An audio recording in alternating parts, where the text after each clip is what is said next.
Hi everyone, in this video I'm just going to touch on how the Snapfire game mechanic works, and I've got a simple example set up here to illustrate the key points. So in this example we've got a Soviet T-34, the Axis player has a Stug and a Panzer III.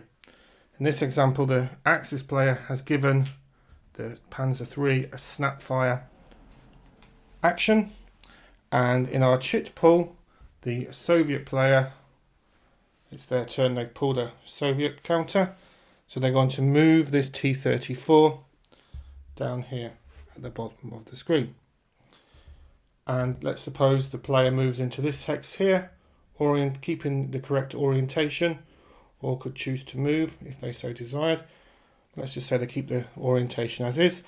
After they've spent a movement point, in this example moving from one hex to the other, in good sports-like fashion, they allow the opposing player playing the two-player game to use that Snapfire action, and it's the opposing players who has the Snapfire, it's their choice if they use it or not. Don't have to.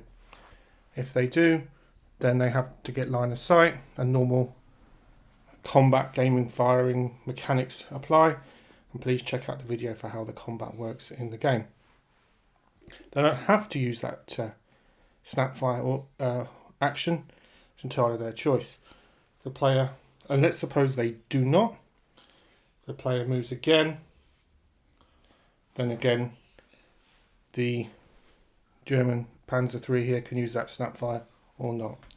So for every action, every movement point you spend, you have to allow the opposing player time to declare if they want to use the Snapfire.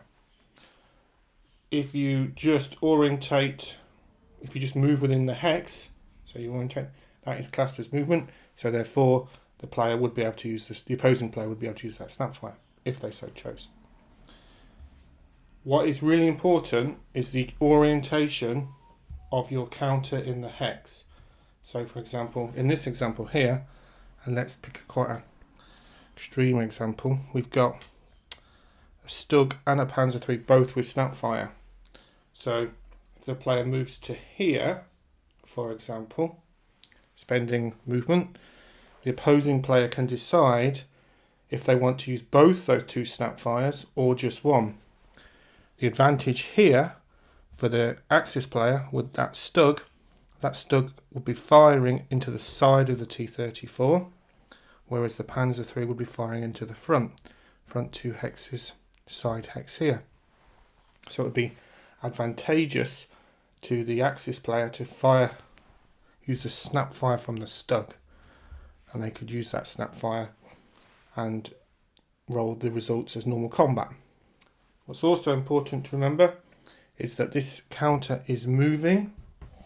You can use one of the moving counters if you prefer, if you like, and because of that there's a penalty that's being applied to any Snapfire from the opposing player.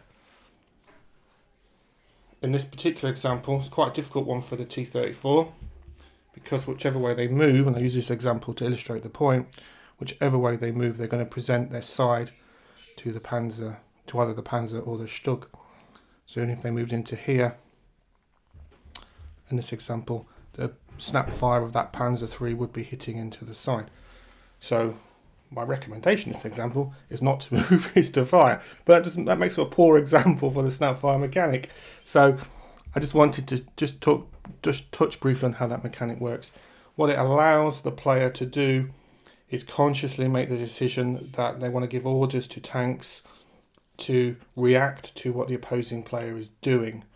And it makes the player, the active player who's moving or activating their counters, just think that little bit more deeply about the best action for their unit that or their tank that they've activated.